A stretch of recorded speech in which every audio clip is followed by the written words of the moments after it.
எல்லாம் இயேசுவே, எனக்கெல்லாம் இயேசுவே, தொல்லை மிகு இவ்வுலகில் துணை இயேசுவே.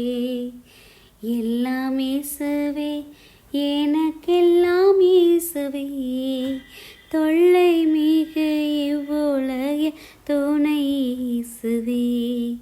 ஆயனும் சகாயனும் நீயனும் ஓவாயனும் நாயனும் எனக்கன்பான ஞானமனவாளனும் எல்லாம் இயேசுவே, எனக்கெல்லாம் இயேசுவே, தொல்லை மிகு இவ்வுலகில் துணை இயேசுவே. ஹாய் குட்டீஸ், எல்லோரும் எப்படி இருக்கிறீங்க? நல்லா இருக்கீங்களா? ஹாப்பியாக இருக்கீங்களா குட்டீஸ்? நீங்கள் எப்பயுமே ஏசப்பாவுடைய செல்ல பிள்ளைகளாக இருக்கிறீங்கன்னா எப்பயுமே நீங்கள் உங்களை ஏசப்பா ஹாப்பியாக தான் குட்டீஸ் வச்சுருப்பாங்க. அப்போது இப்போ நான் கேட்ட இந்த கேள்விக்கு டக்குன்னு உங்கள் மனசில் என்ன யோசிச்சிருக்கும்? அட போங்க, நான் எங்கே ஹாப்பியாக இருந்தேன், எனக்கு இந்த பிரச்சனை அந்த பிரச்சனை இது அதுன்னு நிறைய விஷயங்கள் ஒரு வேளை நம்ம கேட்ட உடனே உங்களுக்கு தோணியிருந்ததுன்னா அப்போ உண்மையிலேயே நீங்கள் ஏசப்பாவுக்கு செல்ல பிள்ளைகளாக இருக்கிறீங்களாங்கிறத நீங்கள் ஈஸியாக நீங்கள் என்ன பண்ணிக்கலாம், புரிஞ்சுக்கலாம் குட்டீஸ். அப்போது நம்ம ஏசப்பாவுக்கு ரொம்ப நெருக்கமாக அவருடைய பிள்ளைகளாக நம்ம இருக்கிற பட்சத்தில் அவர் நம்ம எல்லாரையுமே எந்த ஒரு குறையும் இல்லாமல் நம்மளை நிறைவாக தான் வச்சுருப்பாரு அப்படிங்கிறதுல எந்த ஒரு மாற்று கருத்தும் இல்லைன்னு இதுலேருந்து தெரிஞ்சு போயிடுச்சு. அப்போது இப்போ நம்ம படுற கவலைக்கும் இப்போ நமக்கு இருக்கிற ஏமாற்றத்திற்கும் இப்போ நமக்கு இருக்கிற சோர்வுக்கும் அப்போ என்ன காரணம், எதனால இதெல்லாம் எனக்கு நடக்குது, அது தெரிஞ்சுக்கிடுச்சுன்னா ஒருவேளை நான் ஏசப்பாக்கு செல்ல பிள்ளையாக மாறுறதுக்கு என்னை நானே தயார்படுத்திக்குவேன். அப்படி நான் தயார்படுத்தும் போது கண்டிப்பாக என்னை அவர் ஹாப்பியாக வச்சுக்கிறது மாதிரி நான் இருந்துக்குவேன்னு நீங்கள் நினைக்கிறீங்க தானே குட்டீஸ்? எனக்கும் அதே ஆர்வமாக தான் இருக்குது. எந்தெந்த வழிகள்னு ஏசப்பா காமிச்சிட்டாங்கன்னா ஒருவேளை இப்போ இருக்கிற நம்மளுடைய சூழ்நிலைகள் எல்லாவற்றையுமே அவர் நமக்கு மாற்றுறதுக்கு ஹெல்ப் பண்ணுவார். அப்படி ஹெல்ப் பண்ணும்போது நமக்கு நிறைவான சந்தோஷத்தையும் அவர் கொடுப்பார் தானே குட்டீஸ்? அப்படி நான் யோசிக்கும் போது தான் மத்தேயு 15:11 ஒரு வசனம் கொடுக்குறாங்க. வாய்க்குள்ளே போகிறது மனுஷனை தீட்டுப்படுத்தாது, வாயிலிருந்து புறப்படுகிறதே மனுஷனை தீட்டுப்படுத்தும். மத்தேயு 15:11 வாய்க்குள்ளே போகிறது மனுஷனை தீட்டுப்படுத்தாது, வாயிலிருந்து புறப்படுகிறதே மனுஷனை தீட்டுப்படுத்தும். இந்த வசனம் உண்மையிலேயே ஏசப்பா இதுக்கான ஒரு பதிலை தான் நமக்கு கொடுக்கறதுக்காக சொல்கிறாரோ அப்படின்னு என்னுடைய மனசில் ரொம்பவே இது ஆழமாக பதிஞ்சது குட்டீஸ். இது என்ன சொல்ல வராங்கங்கிறது சாதாரணமாக வாசிக்கும் போதே நமக்கு புரிஞ்சு போயிடுச்சு. அப்படி தானே குட்டீஸ்? நம்ம இப்போ நம்ம லென்த் டேஸில் இருக்கிறோம் அப்படின்னா நம்ம நிறைய ஒருத்தல் விஷயங்களை பண்ணுவோம். நம்ம ஏசப்பாவோட இரக்கத்தை பெறணுன்ட்டு நம்ம என்ன பண்ணுவோம், நிறைய ஒருத்தல் விஷயங்கள் நம்ம பண்ணிட்டு இருப்போம்.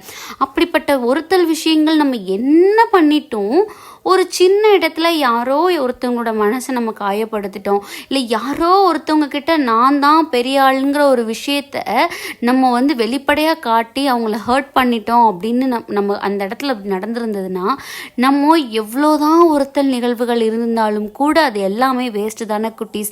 இதை நான் வேஸ்ட்டுன்னு சொல்லலை, ஏசப்பா தான் சொல்கிறாங்க. நீ இந்த லென்த் டேஸில் இந்த 40 நாள் நான் இதை பண்ணணும் அதை பண்ணணும், இதை சாப்பிடக்கூடாது அதை சாப்பிடக்கூடாது, நான் இப்படி இருக்கணும் அப்படின்னு நீ எடுக்கிற ஒருத்தல் எல்லாமே நீ ட்ரை பண்ணுறது.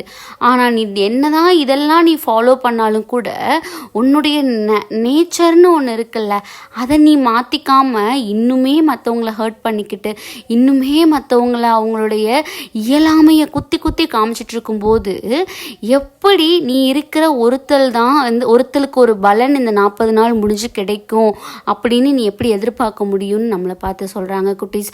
உண்மையிலே இந்த வசனத்தை பார்க்கும்போதும் கேட்கும்போதும் இதை ரியலைஸ் பண்ணும்போதும் அப்போ இந்த 40 நாள் நம்ம ஃபாலோ பண்ணிட்டு வரதெல்லாம் சரி கிடையாதோ அப்படிங்கிற மாதிரி நமக்கே நிறைய இடங்களில் தோணும்.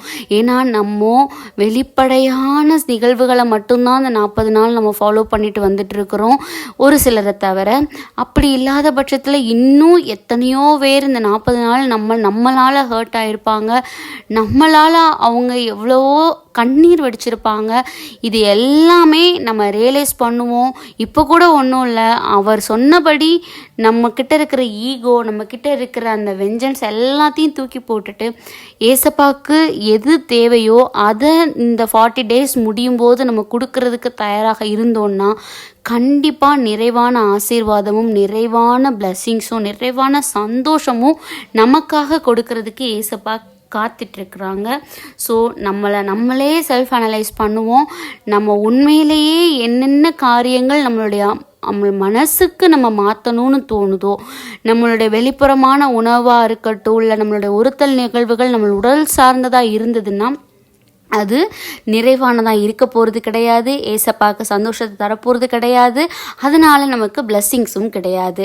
கண்டிப்பாக அது நம்மளுடைய மனதளவில் எப்போ மாறுதோ அப்படி இருக்குதான்னு நம்மளை யோசித்து பார்க்கும்போது கண்டிப்பாக நம்ம அப்படி இதை மாற்றிக்கிட்டோம், நம்மளை அந்த ஒருத்தல் நம்முடைய மனதளவில் மாற்றப்பட்டிருந்துச்சு அப்படின்னா இந்த நாளில் ஏசப்பா நம்மளை ரொம்ப ஹாப்பியாக வச்சுக்கிறதுக்கு நிறைய பிளான்ஸ் நமக்காக வச்சிருக்கிறதா நமக்கு வெளிப்படுத்துகிறாங்கல்ல குட்டீஸ்.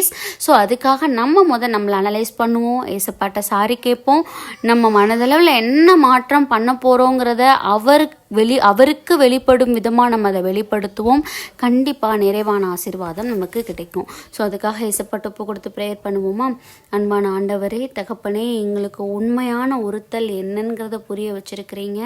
அதற்காக எங்களை முழுவதும் உமது கரங்களை ஒப்பு கொடுக்கிறோம். எங்களுக்கு அதற்கான வழியை காட்டுங்க, அதை புரிஞ்சு கொள்றதுக்கான ஞானத்தை கொடுங்க, எங்களை நிறைவான சந்தோஷத்துக்குள்ளே கொண்டு போங்க. ஆமேன்.